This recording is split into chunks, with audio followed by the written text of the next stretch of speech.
Salut tout le monde, abonnés ou non, je vous souhaite la bienvenue dans cette vidéo spéciale 1000 abonnés qui va être consacrée à mes 10 films préférés. C'était il y a 4 ans. Lorsque j'ai re-regardé cette vidéo pour préparer celle-ci, ça a été un sentiment assez étrange. Il y a 4 ans, j'avais 16 ans et j'étais déjà amoureux du cinéma. J'étais tellement amoureux du cinéma que j'avais ce désir, ce besoin d'en parler, d'explorer toujours plus de choses, de découvrir toujours plus d'horizons, toujours plus de filmographie. Et c'est ce que j'ai fait. À l'époque, je savais déjà que je voulais devenir réalisateur.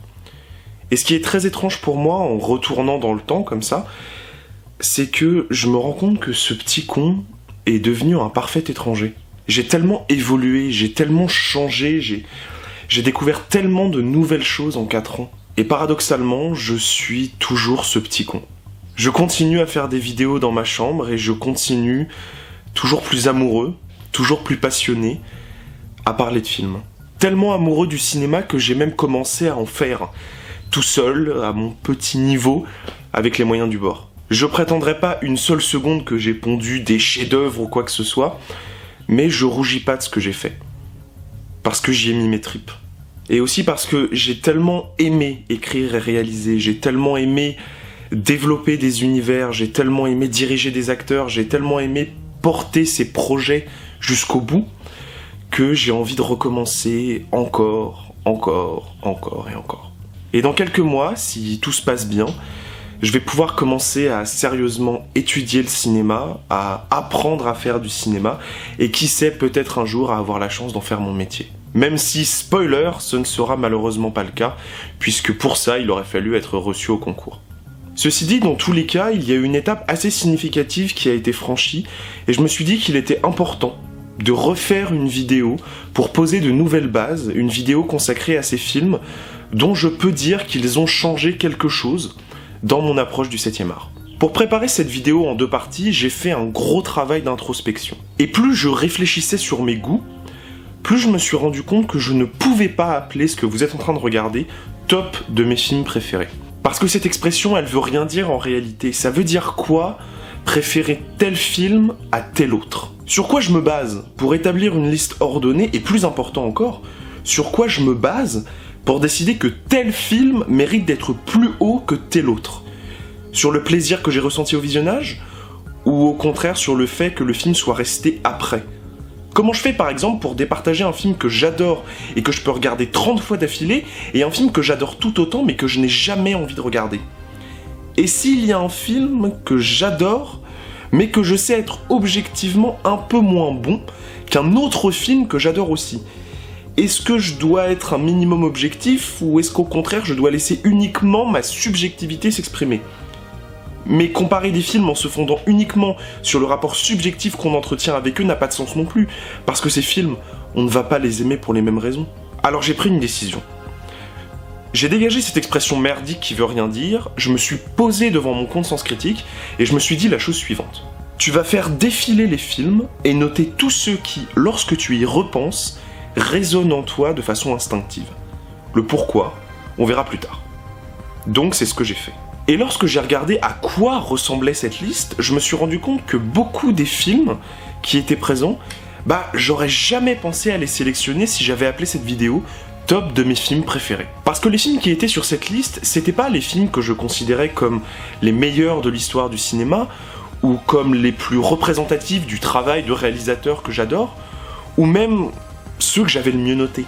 Ces films, c'était ceux qui m'avaient nourri.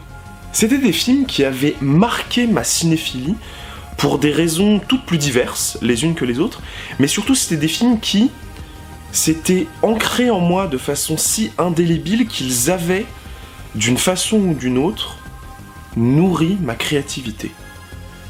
C'étaient les films qui m'inspiraient en fait. Et il n'y a rien de plus intime que l'inspiration. C'est pas quelque chose qui se décide. Le fait qu'un film nous parle à un moment donné sans raison apparente, c'est ça aussi la magie du cinéma. Je dis ça parce que, évidemment, je le sais, je vais me prendre des remarques de la part de gens qui vont juger les films présents dans ces vidéos, et qui donc, par extension, vont me juger moi. Alors je veux le dire haut et fort, ces films, peu importe ce que vous en pensez, je les aime. Ce sont des films qui m'ont apporté, qui m'ont fait prendre conscience de quelque chose, qui m'ont inspiré, ou tout simplement qui se sont imposés à moi comme des évidences. Et si ça se trouve, dans quelques années, j'aurai découvert d'autres films, j'aurai une nouvelle vision du cinéma, et donc il faudrait refaire cette vidéo. Peut-être, sans doute même, parce que comme l'a dit un grand penseur contemporain, il n'y a que Kate Moss qui est éternelle. Elle était longue cette intro, pas vrai? Mais bon, c'était important. Voici donc 20 films importants pour moi. Numéro 20. Je ne pouvais pas démarrer ce classement autrement qu'en vous parlant de Fargo. Pas parce que c'est le film que j'aime le moins de cette liste, mais simplement parce que c'est sans doute l'un des films fondateurs de la vision du cinéma que j'ai aujourd'hui. Et commencer par parler de ce que Fargo m'a apporté, ça va nous permettre de poser des bases pour comprendre ce qui me plaît tant dans les films que je vais évoquer ensuite. Et à vrai dire, je pense pas avoir besoin de beaucoup de mots pour vous l'expliquer. On va simplement regarder le début du film ensemble, en espérant que le bot YouTube n'ait pas bloqué la vidéo d'ici là, évidemment.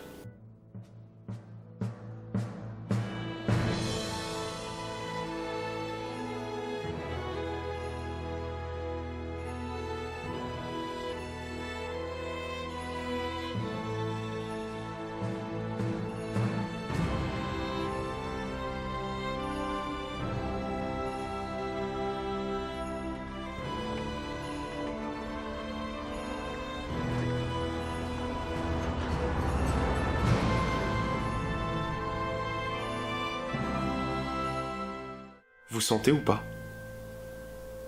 Vous sentez cette atmosphère qui imprègne chaque parcelle de la pellicule? Vous sentez cette identité qui se grave dans le marbre dès les premières secondes? J'ai l'impression que la seule chose que les gens retirent du travail des frères Coen, c'est leur capacité à jongler entre les tons, à passer subitement du burlesque à la gravité. C'est même là-dessus que se concentre la catchphrase de l'affiche de Fargo. « Aurez-vous le courage d'en rire ?» À toi qui as écrit cette phrase, je te dis merde. T'as vu la puissance de ce qu'on vient de se manger dans la gueule en l'espace de quelques secondes? Tu réalises le talent qu'il faut pour arriver à installer une atmosphère aussi implacable et reconnaissable dès le début du film. Et toi tu me parles de comédie noire et de burlesque? Pauvre type! Ou pauvre meuf, hein, évidemment. Je manque un peu d'informations sur ce coup. Je connais très peu de films qui existent autant que Fargo. Mais si, vous voyez ce que je veux dire. Dès les premières secondes, tu as tout un univers qui se déploie sous tes yeux. Tu sais même pas de quoi ça va parler, que t'es déjà avec les personnages, au milieu du Minnesota balayé par le vent et rongé par le blizzard. J'avais 13 ans lorsque j'ai vu Fargo pour la première fois. Et aujourd'hui, j'en ai tiré une précieuse leçon et un positionnement qui est le mien. Une atmosphère fait un film. Le reste, c'est secondaire. Ça ne veut pas dire que tout ce qui ne constitue pas l'atmosphère n'est pas important. Ça veut juste dire que c'est moins important. La performance, que ce soit celle des acteurs, des techniciens, du réalisateur même, n'a aucune valeur si le film n'existe pas. Et je crois que rétrospectivement, le moment où j'ai compris ça, c'est lors de la scène de l'autoroute. Cette scène est extraordinaire. Le travail d'atmosphère dans cette scène, je crois ne jamais l'avoir retrouvé dans un autre film. Pas à un tel degré.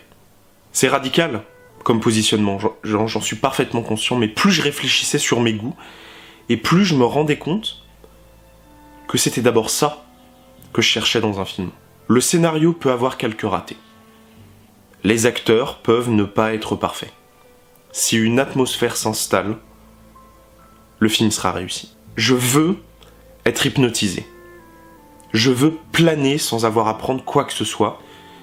Je veux ne pas pouvoir être capable de détacher mes sens de ce que je suis en train de regarder. C'est ça que je cherche dans un film. Et en fait, c'est ça que j'ai toujours cherché. Mais il a fallu attendre Fargo pour que j'en prenne pleinement conscience. J'espère que maintenant, vous me comprenez un peu mieux. Et ce n'est sans doute pas un hasard si tous les films suivants sont, chacun à leur façon, des films à atmosphère. Numéro 19. Pendant 3 saisons, j'ai attendu. J'ai espéré que Victor fasse un épisode d'Unknown Movies sur ce petit film de genre français, injustement tombé dans l'oubli. Baxter est un putain de film que j'aime d'amour. Tout le film repose sur un concept d'une simplicité enfantine qui est que le narrateur et personnage principal du film est un chien qui s'appelle, je vous le donne en mille, Baxter. Alors, je sais que comme ça, on pourrait se dire que ça va être une comédie qui va dépeindre l'absurdité des comportements humains du point de vue d'un chien, parce que comme c'est un chien, y a des choses qu'il va pas comprendre, et du coup ça va donner lieu à des situations cocasses. Et c'est donc l'esprit plein de toutes ces belles promesses que vous lancez le film. Encore une journée qui passe. Bientôt, la nuit va arriver. Quand la nuit sera là, ça sentira l'arbre et la terre. C'est à ce moment-là que les images reviennent. Des images de ma vie d'avant, qui remontent sans prévenir, dans n'importe quel ordre. Ça me met mal à l'aise. Parce que oui, Baxter est un film d'horreur.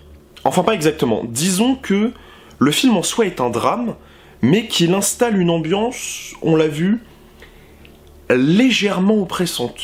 Mais même considérer le film comme un drame, c'est finalement assez réducteur. Baxter est avant tout une fable. Une fable sinistre, d'une grande brutalité. Un conte cynique et noir sur la cruauté du quotidien et la servitude nécessaire qu'il installe. Évidemment, vous l'avez compris, c'est un film à ambiance. Mais ce qui me plaît particulièrement, je crois, c'est le fait que ce soit un film qui ne paye pas de mine. Vous regardez l'affiche, vous voyez les images, vous lisez le résumé. Et puis la voix de Maxime Leroux qui résonne. Et d'un seul coup, le petit film sans ambition se transforme en un mastodonte du cinéma de genre français. Il a suffi d'un rien. Baxter est un petit film, sans aucune ambition de réalisation particulière. Écrit par Jacques Audiard, certes, mais à l'époque où il n'était personne. Et pourtant, ce petit film de genre français, voilà que j'en parle ici aujourd'hui. Parce que c'est un film qui reste. Vous vous souvenez, il y a peu de temps, j'avais l'espoir que Grave marque un renouveau salutaire dans le paysage du cinéma français, qui allait faire que peut-être on allait enfin pouvoir raconter les histoires qu'on avait envie de raconter, sans avoir à s'exiler pour le faire. Et peut-être que les gens qui ont vu Baxter à l'époque se sont dit la même chose. Et si j'en parle aujourd'hui, c'est aussi pour le sortir de l'oubli dans lequel il est tombé, ou plutôt de l'oubli dans lequel on l'a poussé. Un film réalisé par Jacques Audiard, dont l'édition la plus récente date de 2002, soit il y a 16 ans, et dont le DVD a été tiré à si peu d'exemplaires qu'il vaut aujourd'hui près de 40 €. Regardez Baxter. C'est culte. Ça mérite d'être culte, et ça montre encore une fois que pour faire un putain de film, bordel de merde, on n'a pas besoin d'avoir plein de pognon. Il faut absolument que ce film ressorte, il faut que les gens se rendent compte de ce qu'on a été capable de faire, et de ce qu'on est toujours capable de faire. Regardez Baxter. Le petit film, sans grande ambition. Numéro 18. La première fois qu'on regarde un film et qu'on apprécie ce premier visionnage, on se dit pas immédiatement « Ce film va devenir l'un de mes films cultes, c'est une évidence ». Pour moi, ce rapport très intime que l'on entretient avec des films où l'on peut se dire « Ce film est l'un de mes films cultes », c'est quelque chose qui se construit de façon très progressive. Ça commence par un soir se dire « Ah tiens, je le regarderai bien ». Et puis, quelques semaines, quelques mois plus tard, vous avez rien à faire, vous vous emmerdez, il pleut, il fait froid, vous avez un plaid et une tablette de chocolat. Et vous vous dites « Ah tiens, je rematerai bien 8 femmes ». Et comme votre grand-mère vous a donné son exemplaire du DVD, bah vous le re-regardez. Et quand vous commencez à vouloir le montrer à des amis, c'est qu'il est déjà trop tard. 8 femmes de François Ozon est l'une de ces œuvres pour lesquelles j'ai peu à peu commencé à nourrir un sentiment amoureux totalement déraisonnable. Le film se déroule par une froide journée d'hiver et raconte comment 8 femmes, interprétées par 8 icônes, c'est un euphémisme, féminine du cinéma français, se retrouvent piégées par la neige dans une sorte de grande maison bourgeoise de campagne, alors que le meurtre du mari de l'une d'entre elles vient d'être commis. Un film avec un titre pareil ne peut vouloir dire qu'une chose. Engueulade de femmes. Oui, parce que parfois, ça lui arrive d'avoir les mots.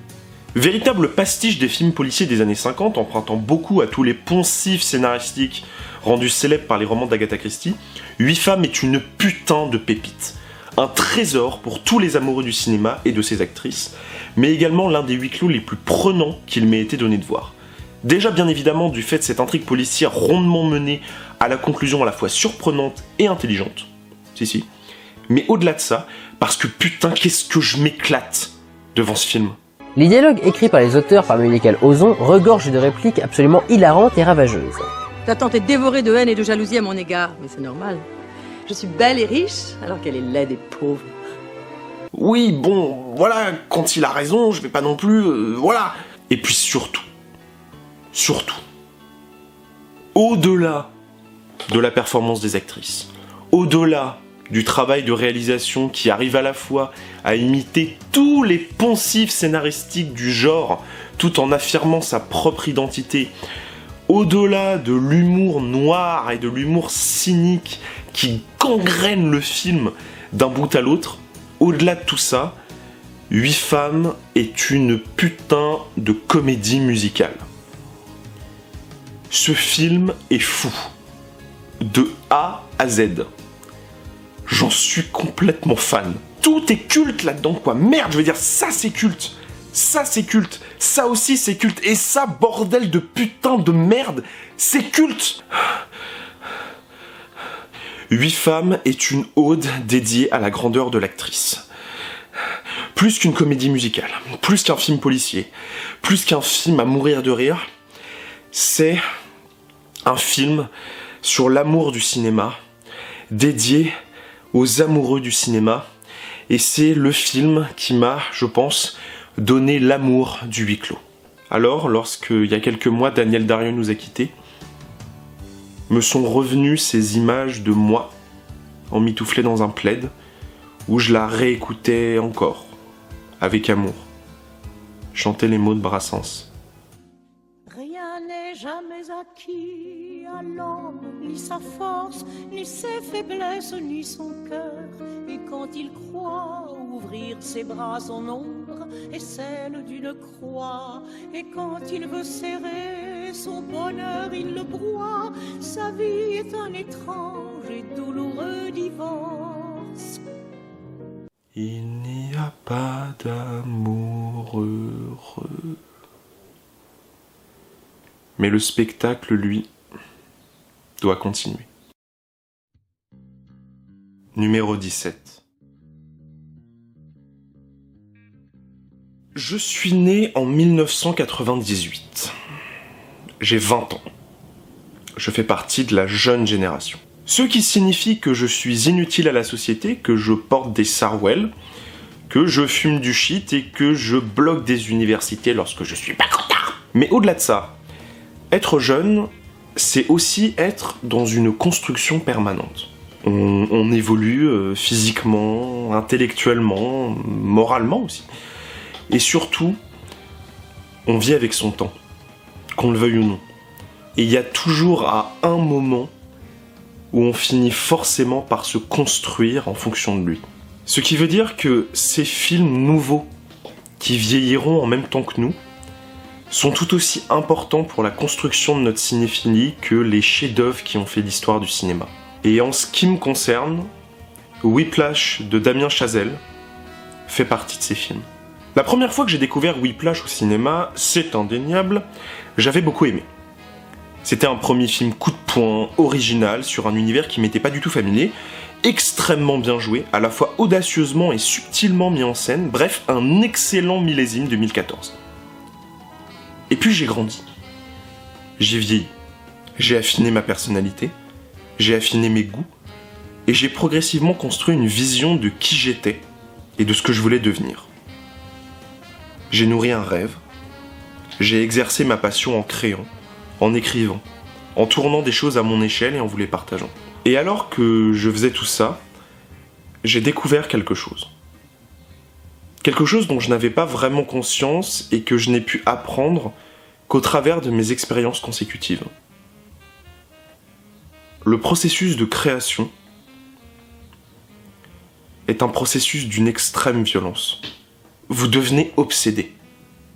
Vous devenez perfectionniste jusqu'à la frustration. Et puis, d'un seul coup, vous voyez vos ambitions dénaturées par votre propre manque de talent, votre propre manque de moyens et votre propre manque d'expérience. Créer, c'est magique, certes, mais c'est surtout quelque chose d'extrêmement douloureux. Surtout lorsqu'on est passionné jusqu'au fond du cœur. Et cette frustration, ce travail, cet investissement déraisonnable, cette passion au sens étymologique du terme, c'est ça dont parle Whiplash. Les coups de fouet, c'est pas ceux que donne Fletcher, c'est ceux que Andrew se donne à lui-même, volontairement. Parce qu'il vit pour la musique. Et je le comprends. Et parfois cette identification, ce sentiment de comprendre le personnage, c'est ça qui nous fait profondément aimer un film. Même si le fait que ce soit une tuerie absolue dans tous les autres domaines aide un petit peu quand même. Numéro 16. Si jamais je peux me permettre d'avancer une telle idée, et je vais pas m'en priver, je pense qu'il est objectivement possible de considérer ce film de David Fincher comme un film parfait.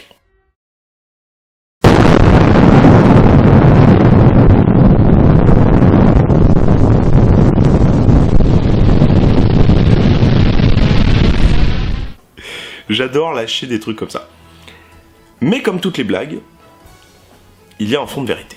Car s'il était possible d'établir objectivement des critères de perfection cinématographique, il y a deux noms qui pour moi s'imposeraient immédiatement. Stanley Kubrick, bien sûr, impossible de passer à côté, et David Fincher. Ou comme j'aime à l'appeler, Dieu. Non pas que je me permette d'établir une hiérarchie entre le travail de ces deux réalisateurs, même si c'est exactement ce que je viens de faire. Mais il s'agit de deux réalisateurs qui ont fait un choix. Celui d'atteindre la perfection. Non pas une perfection unanime, qui s'imposerait d'elle-même à un panel de spectateurs tous différents triés sur le volet, mais une perfection d'ordre objective, mathématique, un peu comme celle des sculpteurs grecs qui étaient obsédés par les mecs à poil. Chez Kubrick, cette perfection, elle est notamment visible dans l'utilisation qui est faite de ce qu'on appelle communément la grammaire cinématographique. C'est simple, dans un film de Kubrick, tous les plans sont choisis, mis à l'échelle et composés pour une raison si précise que l'on ne voit pas comment il pourrait en être autrement. Ce qui, paradoxalement, peut d'ailleurs générer un sentiment de rejet du fait de la trop grande chirurgicalité du processus. En gros, c'est tellement parfait que ça en devient froid. Alors que chez Fincher, ce travail de la perfection, il est très différent. Ce qui ne veut absolument pas dire qu'il ne réfléchit pas ses plans à l'extrême, au point que certaines personnes se permettent même de l'accuser d'être un enculeur de mouches. David Dieu Fincher, avant d'être un réalisateur de films, c'est d'abord un réalisateur de clips, qui a notamment travaillé avec Madonna, Iggy Pop, Michael Jackson, Aerosmith. Et c'est dans ce début de carrière que l'on peut trouver pour moi ce qui fait la singularité de son style. David Dieu Fincher est un cinéaste du rythme. Je suis d'accord que c'est pas forcément ce qui saute aux yeux en premier. lorsqu'on regarde un film de David Fincher, parce que quand on dit cinéaste du rythme, on pense plus à des réalisateurs comme Edgar Wright par exemple. Mais leur approche est très différente. Chez Edgar Wright, l'obsession de la musique comme élément essentiel de la mise en scène fait qu'on a presque affaire à des comédies musicales, voire même carrément à des clips, et un film comme Baby Driver, sorte de quintessence de son style, l'illustre très bien. Mais lorsque je vous parle de rythme chez Fincher, je ne vous parle pas de claquer des doigts en secouant la tête, je vous parle de la façon dont son regard de cinéaste agence et structure les cuts, les scènes et les séquences avec une précision implacable. C'est bien simple. Lorsque Fincher part en tournage avec son plan de travail, le montage est déjà fait. Tout le film est pensé comme un enchaînement rythmique continu. Si vous regardez un de ces films en prêtant attention au montage, vous verrez que chaque cut est si parfaitement et minutieusement choisi pour former un ensemble mathématiquement parfait qu'on ne voit pas comment il aurait pu en être autrement. Et moi, ça me troue littéralement le cul. L'exemple le plus évident de cette quête de la perfection, on la retrouve notamment dans The Social Network, même en général dans toute la deuxième partie de sa filmographie, et notamment dans cette scène par exemple. I'm not going to do the farm animals, but I like the idea of comparing two people together. It gives the whole thing a very Turing feel, since people's ratings of the pictures will be more implicit than, say, choosing a number to represent each person's hotness like they do on hotornot.com. The first thing we're going to need is a lot of pictures. Unfortunately, Harvard doesn't keep a public centralized Facebook, so I'm going to have to get all the images from the individual houses that people are in. Let the hacking begin. Bon, on va arrêter parce que sinon je vais me faire striker la vidéo et ça me ferait pas super plaisir. J'ai été biberonné au cinéma de Fincher. C'est le premier réalisateur dont je me suis déclaré fan. Sauf que pendant très longtemps, je n'arrivais pas à comprendre ce que j'aimais tant chez lui. Maintenant, je sais. C'est que c'est un malade. Un malade du perfectionnisme. Et je suis un peu comme ça aussi. Sauf que lui, il y arrive. C'est la toute petite différence. Je sais ce que vous vous dites. Vous vous dites... Oui, bon c'est bien, tu nous fais de la théorie merdique qui fait que tu vas t'en prendre plein la gueule dans les commentaires pour ce que tu viens de dire. Tu nous parles de Kubrick, tu nous parles d'Edgar Wright, tu nous parles du style de Fincher, mais t'étais pas censé nous parler de Millennium? En fait, j'aurais pu mettre la quasi-totalité des films de Fincher à cette place. Même si j'aime un peu moins l'étrange histoire de Benjamin Button, mais soit. Mais si j'ai mis Millennium, c'est pour deux raisons. D'abord, parce que c'est celui qui a la meilleure ambiance. On ne se refait pas. Ensuite, parce que c'est le premier film que j'ai vu seul au cinéma avec mon père. Et que donc j'y suis émotionnellement attaché. Ça te va? Numéro 15. Cette vidéo est déjà beaucoup trop longue. Alors si en plus je dois justifier la place d'un film d'Hayao Miyazaki dedans, je sens qu'on va pas s'en sortir. Sachez juste que j'ai pas mal hésité avec Nausicaa, mais que comme Nausicaa de la Vallée du Vent, le manga est mieux, dans le sens où il est plus riche et plus développé, ce qui n'empêche pas le film d'être un chef-d'œuvre, on se calme, j'ai mis Princesse Mononoke. Parce que c'est trop bien. Voilà. Numéro 14. Alors celui-là, je sens qu'on va se marrer. Parce que 1, c'est pas un film, c'est un documentaire. 2, c'est pas un long métrage, c'est un moyen métrage. 3, c'est un documentaire sur Nicolas Winding Refn, soit le mec qui cultive le plus d'avis polarisés sur son style au monde. Et 4... je préfère parler d'un documentaire le concernant plutôt qu'un des nombreux films géniaux qu'il a réalisés. Mais j'y peux rien.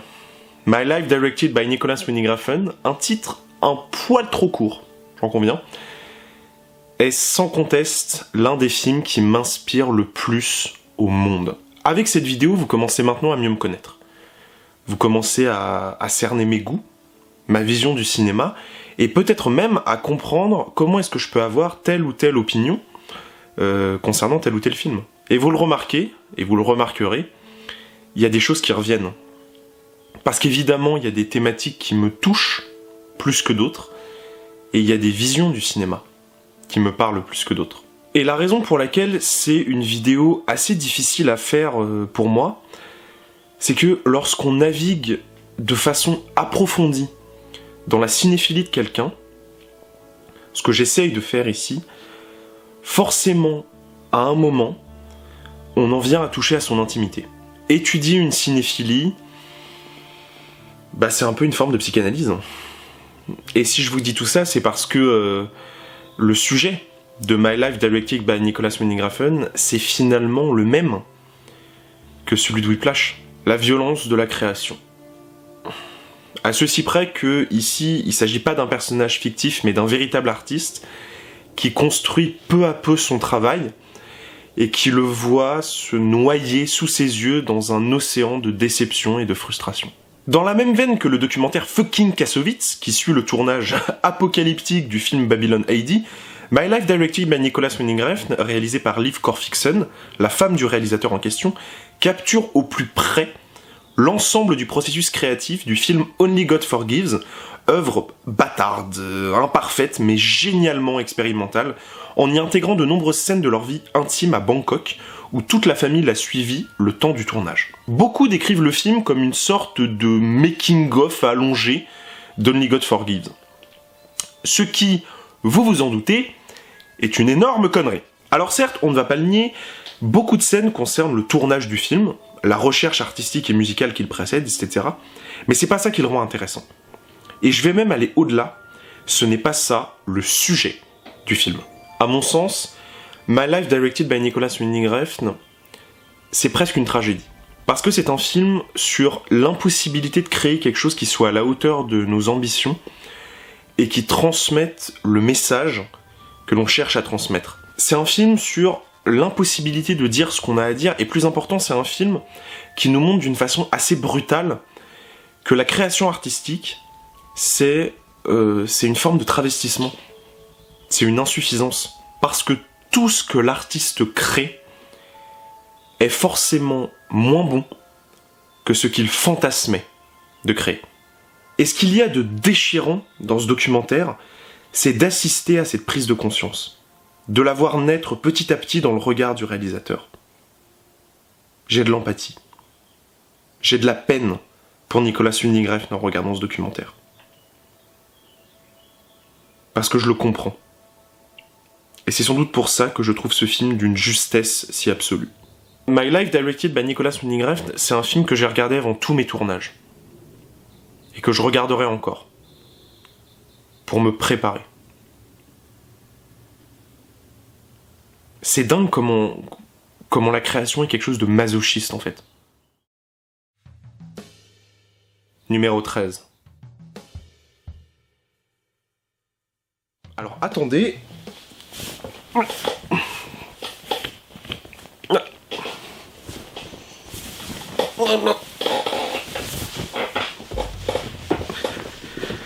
Voilà, je suis prêt. Je ne sais pas pourquoi. Vraiment. Enfin si, évidemment, je peux vous citer des dizaines et des dizaines de raisons qui font que j'adore Foxcatcher et qui font que pour moi on est définitivement face à un grand film. Mais ce qui se joue pour moi, avec Foxcatcher, c'est ce rapport très paradoxal entre l'admiration objective et l'amour subjectif que l'on peut porter à une œuvre. Admettre, selon des critères objectifs, que l'on est face à un chef-d'œuvre, ou si le mot chef-d'œuvre vous fait saigner du côlon à cause de son usage galvaudé, que l'on est face à un grand film, ça veut pas dire qu'on l'aime. Aimer un film, profondément, j'entends, ça va bien au-delà de critères objectifs. Des critères qui ne sont là que pour apporter une caution sociale à notre appréciation du film, et des critères qui, soit dit en passant, diffèrent en fonction de la personne à qui on s'adresse. Et j'en suis là, avec Foxcatcher. Je vais être clair. Pour moi, ce film est un film immense, qui me fascine depuis que je l'ai découvert en salle il y a 4 ans. C'est un film qui a eu un impact durable et très important sur ma cinéphilie, et j'admets même aujourd'hui que c'est sans doute l'un des films qui m'a le plus influencé sur ma façon d'écrire et de réaliser mes propres travaux. Et ça ça va bien au-delà de tout ce que je pourrais vous dire sur la performance des acteurs, sur la construction du scénario, sur l'ambiance installée, qui est géniale, même sur la mise en scène qui a valu au réalisateur un prix à Cannes. Et je suis un peu dans la merde, parce que je suis incapable de vous expliquer pourquoi ce film me fascine tant. Tout ce que je sais, c'est que les images me restent, que ces faits réels que les scénaristes ont à peine retouchés pour les transformer en tragédie me restent, que cette ambiance crépusculaire d'une campagne américaine baignée de brume au petit matin est restée gravée. Juste ici. Parfois, aimer un film, c'est juste accepter de s'y soumettre. Même si on comprend pas pourquoi. Surtout, si on comprend pas pourquoi, en fait. Numéro 12. Beaucoup des origines de ma cinéphilie se retrouvent dans mon rapport au père. Freud aurait été super content. Lorsque j'étais enfant, il existait un lieu mystérieux et fascinant qui, de par son intitulé, ne pouvait provoquer chez moi qu'engouement et envie de découverte. Ce lieu, c'était l'étagère, c'est pas pour les enfants. Mais ce que mes parents n'avaient pas prévu, c'est que même à l'époque, j'étais suffisamment intelligent pour me servir d'un escabeau. Alors, il y avait plein de trucs sur cette étagère, pas de porno, malheureusement, mais tout un tas de films que j'étais trop jeune pour voir. Donc qu'ai-je fait ? Tiens, je les ai tous regardés. Tous. Et il y en a un qui m'intriguait plus que les autres. Un film qui avait reçu une distinction particulière et qui par conséquent concentrait toute mon attention. C'était le film préféré de mon père.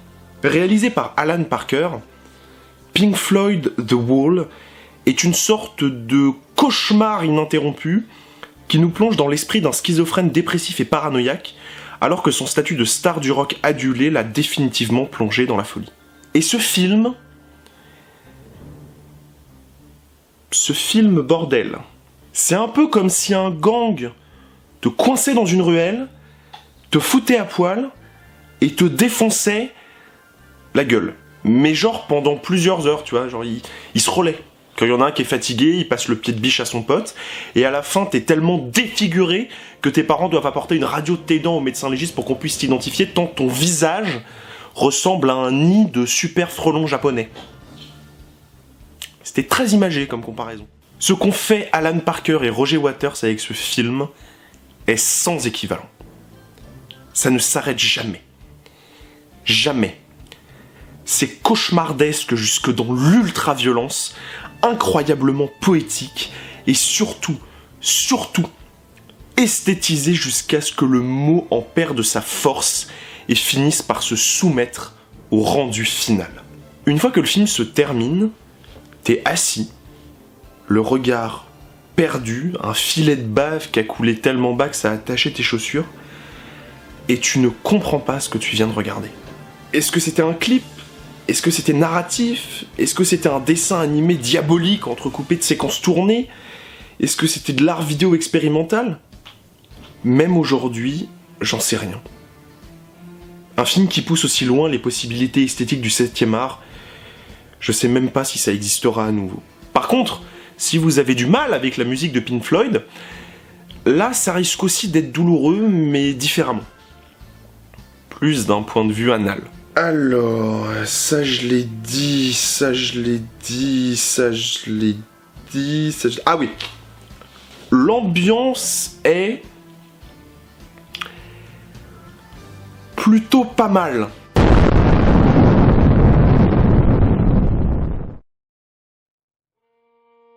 Numéro 11.